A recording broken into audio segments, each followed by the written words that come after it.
Bismillahirrahmanirrahim.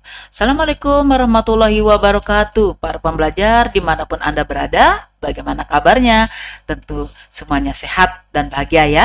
Kelas 11 IPS, kali ini kesempatan kita adalah untuk membahas soal uraian ya.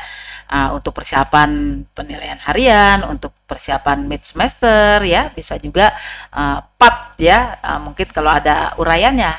Nah, kita lihat soal apa saja yang akan dibahas dalam kesempatan ini.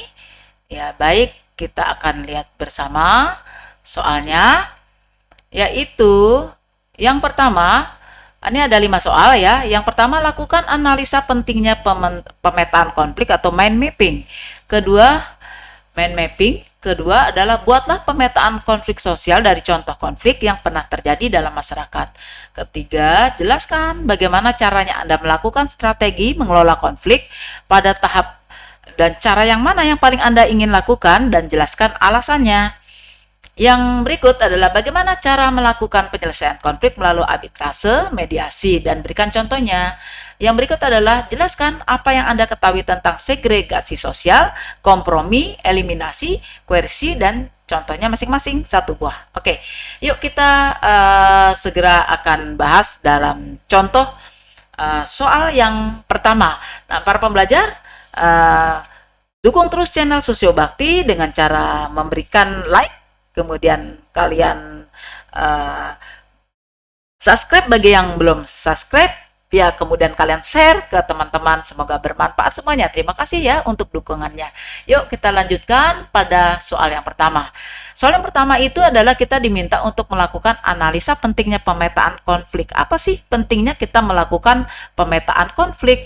Seperti juga kalau kalian membuat mind map pada pembelajaran ya, gunanya untuk kalian lebih mudah mengetahui, untuk lebih mudah bagaimana memahami materi-materi pelajaran tersebut. Begitu juga tentang sebuah konflik.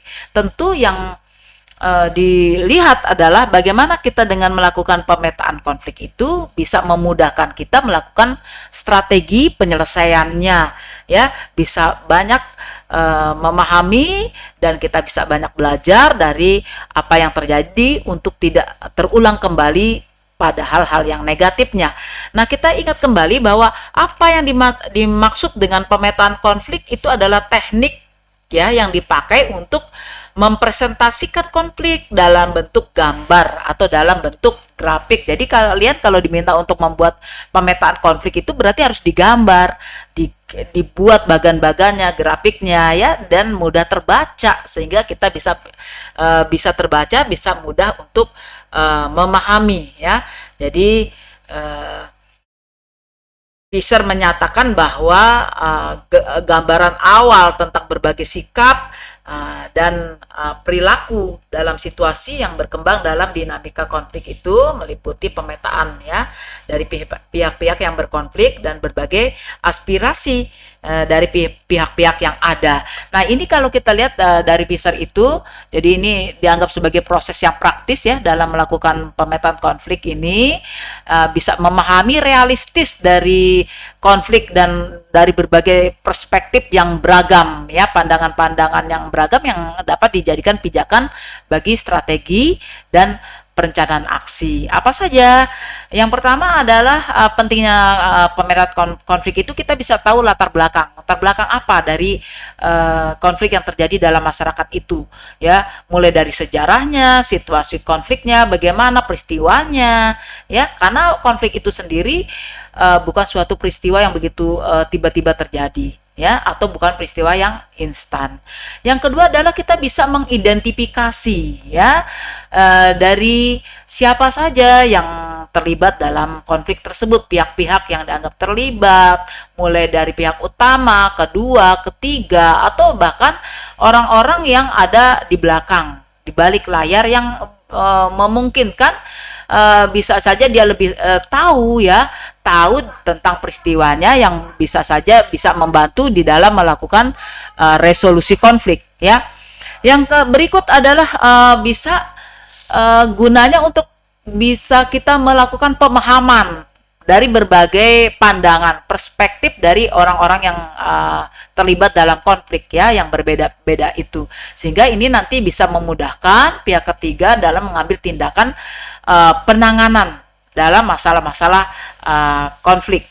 Nah, apa kemudian yang berikutnya, yaitu kita bisa melakukan identifikasi tren ya, tahu tentang apa trigger, apa yang menjadi pemicu menjadi isu-isu daripada konflik ya.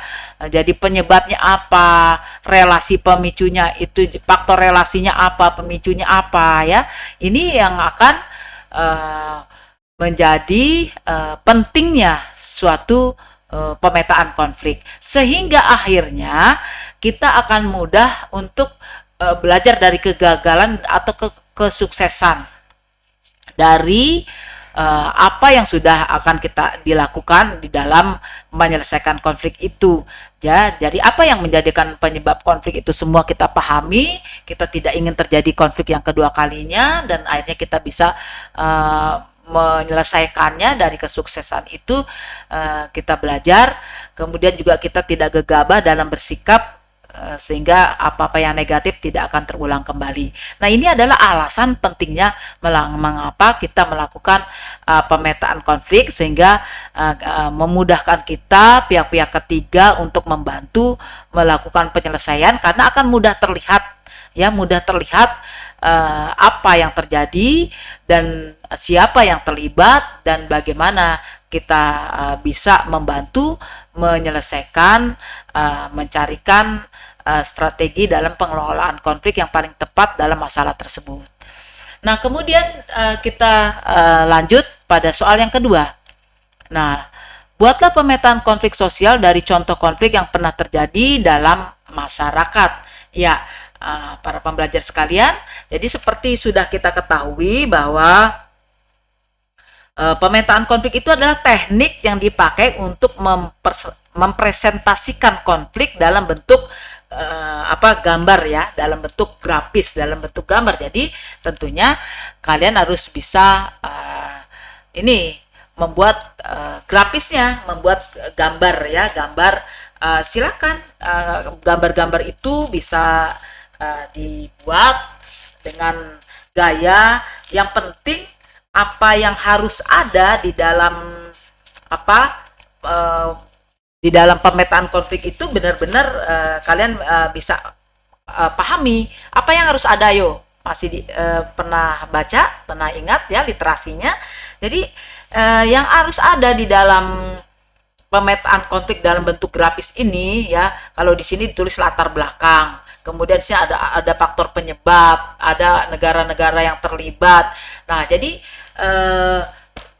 secara umum apa yang harus dituliskan itu yang ada dalam pemetaan konflik itu bisa adalah identitas ya, identitas dari pihak-pihak yang terlibat dalam konflik. Di sini negara, kalau ini bentuknya negara ya, negara identitasnya apa? Negara Indonesia, negara yang merdeka, berdaulat. Cina juga statusnya negara yang merdeka dan berdaulat.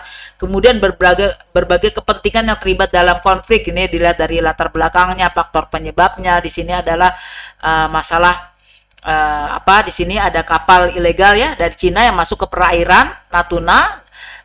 Di sini Cina bersikeras bahwa mereka tidak melanggar JEE, sedangkan Indonesia di sini menganggap ada kapal Cina ya, kapal dari Cina yang dianggap melanggar dari kepulauan wilayah tersebut ya, Pulauan Natuna tersebut gitu. Jadi inilah yang harus diselesaikan, dianggap kalau kita lihat dari latar belakangnya sendiri, peristiwanya ini ya ditulis di sini ya, jalan-jalan peristiwanya ya kan. Jadi di situ tadi lengkap kita tuliskan, misalnya tahun berapa ini dimulai, Maret sekitar 2016 tuh konflik RI dengan Cina berkaitan dengan adanya kapal ilegal dari Cina yang masuk ke perairan Indonesia ya, berencana untuk menangkap Indonesia. Akhirnya berusaha tuh untuk menangkap dari kapal tersebut, tapi itu terhalang oleh adanya di situ insiden di mana kapal besar ya dari Cina, Coast Guard Cina itu sengaja menabrakkan kapalnya ke KM Kuai Pei tadi ya. Jadi KM Kuai Pei 1078 yang melanggar JEE tadi yang masuk ke wilayah perairan Indonesia. Nah, sehingga dia menyulitkan kita kapal Indonesia untuk menangkap mereka. Nah, ini pada saat itu Menteri Kelautannya adalah Ibu Menteri Susi Pujiastuti, itu kemudian melayangkan protes melalui Menlu Retno Marsudi. Nah, apa yang disampaikannya ini kepada utusan ya, perwakilan dari kuasa hukum Cina, sementara Cina itu adalah San WD pada saat itu. Apa yang disampaikan Indonesia yaitu dianggap pertama Cina melakukan pelanggaran ya, pelanggaran JEE. Nah, kemudian kedaulatan JEE di Indonesia ya, kemudian adanya pelanggaran dari kapal Coast Guard Cina. Nah, ini kita jadi buat seperti itu, apa saja, siapa yang terlibat ya. Nah, ini kita gambarkan dalam pemetaan konflik sehingga nanti bisa bagaimana mudah untuk mencarikan pihak-pihak ketiga itu, mudah untuk mencarikan bagaimana jalan keluar yang ada ya. Jadi buat dalam bentuk grafis, bukan dalam bentuk deskripsi atau uraian-uraian, karena tadi sudah disebutkan membuat peta konflik berarti itu ada dalam bentuk-bentuk penjelasan, dalam bentuk-bentuk bagan, dalam bentuk-bentuk grafis yang kemudian mudah dibaca ya, untuk pihak ketiga mencarikan solusinya. Nah, bisa juga kalian membuat contoh berlatih dalam masalah-masalah yang biasanya muncul di dalam keluarga ya. Kalian baca artikel di koran ada berbagai masalah, cobakanlah buatkan peta konfliknya ya. Jadi kalau tadi berkaitan dengan konflik internasional ya, nah ini berkaitan dengan konflik ada dalam masyarakat, misalnya tentang kasus warisan keluarga ya, silakan bisa dengan garis lurus, karena ini berkaitan dengan tahun-tahun yang mudah dibuat pada saat itu kejadiannya, secara kronologisnya jelas. Nah, tahun 2015 apa yang terjadi, tahun 2016 apa, 2017 dan sebagainya sampai 2020 ini penyelesaiannya. Tadi yang kita tuliskan apa yang harus ada di sini, dituliskan ada sumber konfliknya ya, kemudian ada identitas dari pihak yang terlibat, identitasnya tuh ciri-ciri ya dari mereka ya yang terlibat itu sebagai anak kandung, identitasnya ya, kemudian ibu kandung, ada suami sebagai pengusaha, relasinya apa, hubungannya mereka itu adalah anak kandung, mertua, ibu, adik dan sebagainya ya. Kalau isunya apa sih? Isunya adalah masalah sengketa di mana masalah pembelian rumah yang dianggap oleh ibu mertua ini itu tidak sesuai karena harganya tidak sesuai dengan apa yang dianggap oleh si anak ini sudah dibayarkan melalui biaya ibunya berobat ya. Nah, sehingga ini ada pihak-pihak yang mendukung resolusi untuk mencari jalan keluar ya, untuk bagaimana menyelesaikannya. Dan akhirnya karena tidak bisa diselesaikan secara kekeluargaan ya, tentu diselesaikan dalam pengadilan yang akhirnya di sini didapatkan bahwa ibu tersebut masih bisa mendapatkan bagian dari rumahnya karena bukti-bukti dari pembayaran dilihat tidak lunas dan masih jauh ya dari separuh harga pasaran. Nah, ini adalah penyelesaian. Jadi kita bisa lihat, oh ada pihak yang terlibat, masalah warisan tadi, anak, ibu kandung ya, kemudian suami, kemudian permasalahannya itu adalah berkaitan dengan adanya isu ingin menjadikan rumah ini menjadi rumah usaha, berbagai kepentingannya ya, berbagai kepentingan yang terlibat ini. Si suami ingin akhirnya karena ingin menjadikan rumah ini menjadi rumah usaha, mengambil surat, mengusir mertuanya dan sebagainya. Inilah hal-hal yang bisa kita tuliskan ya. Nah, para pembelajar tentunya semuanya untuk memudahkan kita menyelesaikan konflik tersebut. Nah, kemudian soal yang ketiga. Jadi bisa belajar ya. Nah, soal yang ketiga, Jelaskan bagaimana Anda melakukan strategi mengelola konflik pada tahap dan cara yang mana yang paling Anda inginkan, dan jelaskan alasannya. Nah, dalam strategi pemecahan strategi dalam mengelola konflik, ya ini ada berbagai strategi, mulai dari menghindar, mengakomodasi, kompromi, memecahkan masalah, atau kolaborasi. Nah, semua ini bisa ditempuh ya di dalam strategi-strategi memecahkan konflik. Kalian boleh mengambil jawabannya yang menurut kalian terbaik dalam masalah apa, disebutkan dan alasannya kenapa. Misalnya ada boleh menghindar. Nah, ini kalau satu konfliknya tentu baru mulai, belum membesar, ini bisa ya mengabaikan isu-isu yang ada, tetapi dengan catatan bahwa kita tidak akan memulai berkobar lagi, sudah menghilangkan dendam, tentu konflik tidak akan berkelanjutan. Nah, bisa juga dengan cara mengakomodasi ya, memberi kesempatan pada orang lain untuk mengatur strategi yang dianggap baik untuk pemecahan konflik, khususnya apabila isu yang menyebabkan konflik tersebut penting bagi orang lain. Jadi bisa mengakomodasi itu sangat banyak strateginya yang bisa diambil ya. Misalnya dengan mediasi, arbitrase, kompromi ya. Silakan apa yang dianggap bisa baik untuk ditempuh.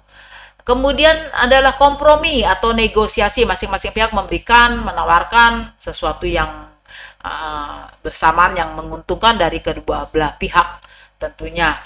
Nah, tentu semua kalau berkonflik ingin penyelesaiannya adalah tidak dirugikan. Tentunya ini harus ada negosiasi yang baik, kompromi yang baik dalam menyelesaikannya. Silakan apa yang dianggap strategi yang positif ya.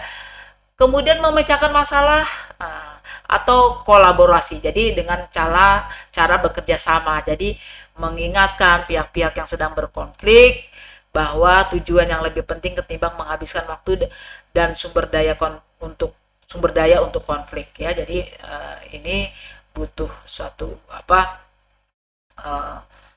kebesaran hati kita, bagaimana membangun, mengingatkan bahwa daripada berkonflik tentu memikirkan kemajuan-kemajuan itu lebih utama. Lalu memperluas sumber daya yang ada. Kenapa? Karena biasanya konflik itu berkaitan dengan perebutan sumber daya yang ada misalnya. Nah, ini konflik bisa terjadi karena perebutan sumber daya yang terbatas tadi. Kita memperluas sumber daya yang ada sehingga bisa bekerja sama, bisa memperluas sehingga konflik itu bisa dihilangkan. Lalu mencari titik temu dari perbedaan yang ada ya. Jadi dari sekian perbedaan bisa jadi ada kesamaan-kesamaan yang bisa dicapai, yang bisa diinginkan. Nah, dari situlah kita melihat apa yang bisa ditarik, yang bisa dilakukan secara bersama-sama, berkolaborasi dari perbedaan-perbedaan tadi. Pasti ada persamaannya ya, persamaan tujuan kah ya, persamaan tentunya prinsip-prinsip kah. Nah, bisa dicari sehingga konflik bisa diredakan. Gunakan kekuasaan dan menang. Nah, ini apabila kalau hal-hal yang tadi musyawarah ya tidak bisa ditempuh lagi, mempertemukan titik temu juga tidak bisa, ya tentu bisa menggunakan kekuasaan dan wewenang. Tentunya kekuasaan dan wewenang yang tidak berpihak pada salah satu, tetapi untuk keadilan ya. Kemudian mengubah sifat dari pihak-pihak yang gemar berkonflik ya. Tentunya ini bisa dengan pembiasaan-pembiasaan, dengan memberikan satu pengarahan, nasihat. Bisa juga mendorong pada pihak-pihak yang berkonflik ini untuk bagaimana banyak belajar, terbuka, bermusyawarah ya, mengikuti seminar-seminar sehingga bisa berwawasan luas, sehingga bisa membuka yang namanya budaya damai ya.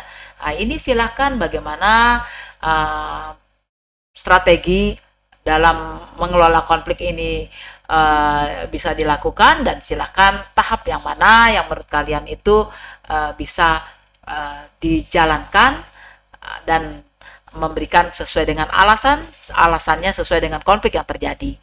Kemudian ini kita lihat pengelolaan konflik yang lain, ya, bisa dari Christopher Moore 2003, ini avoid then konflik bisa reda dengan sendirinya, ya.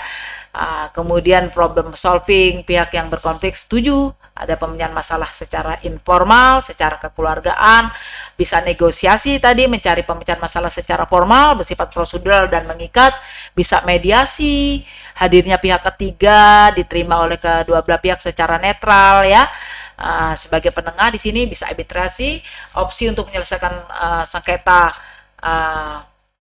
perdata, ya, yang dibuat berdasarkan perjanjian administrasi di luar pengadilan umum dan melibatkan pihak ketiga. Nah, perjanjian yang ini yang memberi keputusan yang harus disepakati oleh kedua belah pihak. Lalu ada eksekutif dispute dan resolusi APROA. Ini kemunculan pihak lain yang dihormati oleh kedua belah pihak untuk memberikan satu bentuk penyelesaian konflik. Ada judicial APROA, jadi intervensi yang dilakukan oleh lembaga-lembaga berwenang yang membuat kepastian hukum. Kemudian ada legislatif APROA, ini intervensi melalui musyawarah politik dari lembaga perwakilan rakyat. Jadi kasus-kasus konflik kebijakan sering diatasi dengan menggunakan pendekatan ini, ya. Di legislatif misalnya dalam merumuskan undang-undang, ya, bagaimana kebijakannya itu bisa memberi rasa aman, memberi rasa damai, bisa memberi rasa keadilan bagi semua pihak, ya, kelompok satu dengan kelompok yang lain. Nah, ini melalui musyawarah atau legislatif APROA, ya. Kalau kita punya lembaga MPR, ya, bisa di DPR, bisa juga ya bisa di MPR akhirnya. Kemudian kita baca soal berikut. Bagaimana cara melakukan penyelesaian konflik melalui arbitrase, mediasi, dan berikan contohnya? Ya, tadi sudah sedikit dijelaskan. Ini diminta kembali, yaitu di sini arbitrase, ya. Jadi seperti kita pahami tadi, menyelesaikan konflik melalui pihak ketiga, di mana pihak ketiganya ini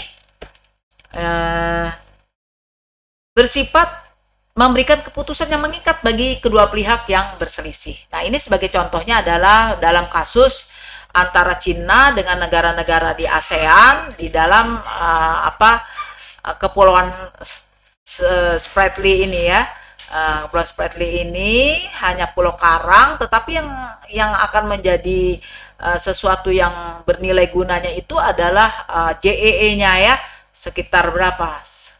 Ini lautannya adalah 410.000 km persegi situ. Nah, pada saat 2011 nih, Indonesia pada saat itu menjadi ketua ASEAN. Nah, ini tampil untuk bagaimana membantu menyelesaikan sengketa dalam perebutan kepulauan Spratly ini antara ASEAN, negara-negara ASEAN, ada Vietnam, ada Brunei, ada Filipina, ada Malaysia, ya, dengan Cina. Kalau Cina menghendaki penyelesaian ini secara bilateral, ya, karena Cina memiliki satu keunggulan, kemampuan yang lebih, misalnya tentunya dia akan mendapatkan keuntungan yang lebih besar kalau penyelesaiannya secara bilateral. Tetapi negara-negara ASEAN menghendaki ini bisa diselesaikan bukan satu persatu antara negara, dihadapi satu persatu, ya, antara negara-negara tersebut, tetapi hendaklah itu bisa diselesaikan secara pendekatan multilateral. Nah, kesepakatan ini tidak didapat, akhirnya Indonesia mencari negara-negara yang bisa di sini memaksa negara-negara tersebut tunduk pada aturan-aturan yang disepakati, ya. Disinilah kemudian Indonesia meminta bantuan kepada Amerika Serikat dan kepada saat itu Rusia, ya, sehingga di sini negara Amerika Serikat dan Rusia bisa memaksa negara-negara yang bersengketa ini untuk tunduk pada aturan dalam arbitrase ini, ya. Nah, itu adalah penjelasannya. Selanjutnya adalah mediasi. Nah, mediasi hampir sama, hanya bedanya pihak ketiganya ini bersifat netral dan tidak memberikan keputusan yang mengikat. Dia hanya memberikan nasihat dan hanya sebagai mediator. Nah, kalian sering jumpai dalam kasus misalnya sengketa antar siswa yang kemudian ditengahi oleh guru BK atau guru wali kelas dan sebagainya ya. Di situ guru sebagai mediator memberikan solusi, memberikan pandangan, dan penyelesaiannya dipersilakan kepada siswa yang berkonflik tadi mencari jalan damainya. Kemudian contoh yang lain adalah peristiwa antara Gerakan Aceh Merdeka dengan Indonesia ya, yang mediatornya pada saat itu penengahnya adalah di sini negara Swedia ya, di Helsinki 15 Agustus 2005 ya. Nah, selanjutnya bagaimana pertanyaannya? Ya, selanjutnya adalah yang ditanyakan, apa yang diketahui tentang segregasi sosial, kompromi, eliminasi, koersi, dan berikan contoh masing-masing satu buah. Ya, kita mulai dengan segregasi.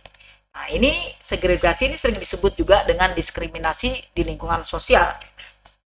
Ya, adalah sebuah tindakan yang bertujuan untuk memisahkan suatu kelompok suku bangsa, ras, etnik secara paksa hingga menggunakan segala cara, bahkan menggunakan kekerasan ya.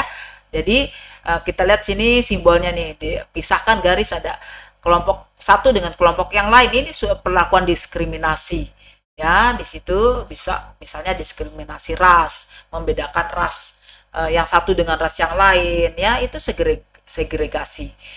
Kemudian memisahkan kelompok kaya, kelompok miskin misalnya, itu juga segregasi atau atas dasar suku bangsa atau etnik ya. Bila itu terjadi pemisahan, itu tergolong pada segregasi ya, atau diskriminasi di lingkungan sosial. Tentu ini sesuatu yang tidak kita inginkan. Selanjutnya adalah kompromi. Ini adalah menurut Joko Untoro bentuk akomodasi yang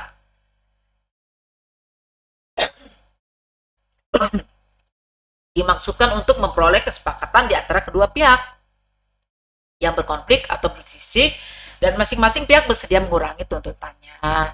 Tawar-menawar yang terjadi pasar, kesepakatan yang dilakukan oleh pekerja dan majikan ya, itu ada kompromi. Kemudian kesepakatan DPR Serikat Buruh tentang cipta kerja ya, membentuk tim khusus pembahasan bersama ya tentang draft-draft tersebut. Jadi ini hasilkan undang-undang cipta kerja adalah hasil dari kompromi. Kemudian kita lihat berikutnya adalah apa yang dimaksud dengan eliminasi. Jadi biasa kita ambil contoh yang paling gampang itu di pertandingan-pertandingan ya. Jadi pengunduran diri salah satu pihak terlibat dalam konflik karena mengalah dalam proses penyelesaian konflik ya. Ini membutuhkan kebesaran hati pada pihak-pihak yang berkonflik untuk bagaimana dia mau mengalah gitu loh ya. Nah, kalau kita tentu harus belajar untuk ya, kalau kita merasa tidak ada gunanya juga untuk melakukan konflik ya, kalau dilanjutkan ya mending lebih baik kita mengalah untuk menang ya, seperti itu. Jadi tidak selalu mengalah itu menunjukkan kita kalah, justru itu menunjukkan kebesaran hati, kebesaran jiwa kita daripada terjadi hal yang tidak diinginkan. Tapi tentu beda kalau dengan ini contoh-contoh ini adalah pertandingan ya. Mereka bukan tersingkirnya tersisihnya di sini adalah karena sportif ya, bertanding ngalah ya, sportif ya, seperti itu. Yang berikut adalah koersi ya, koersi. Jadi bentuk akomodasi yang prosesnya melalui paksaan fisik, psikologis. Jadi ada pihak yang kuat, ada pihak yang lemah. Jadi kelihatannya damai, tetapi adalah karena salah satu pihak terpaksa mengalah karena ada salah satu yang dianggap lebih kuat ya.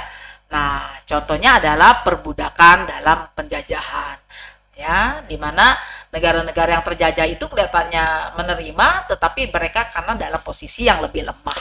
Nah, itulah para pembelajar apa yang bisa dijelaskan di dalam soal-soal uraian, contoh-contoh soal uraian tadi. Semoga bermanfaat buat kalian semua untuk banyak belajar.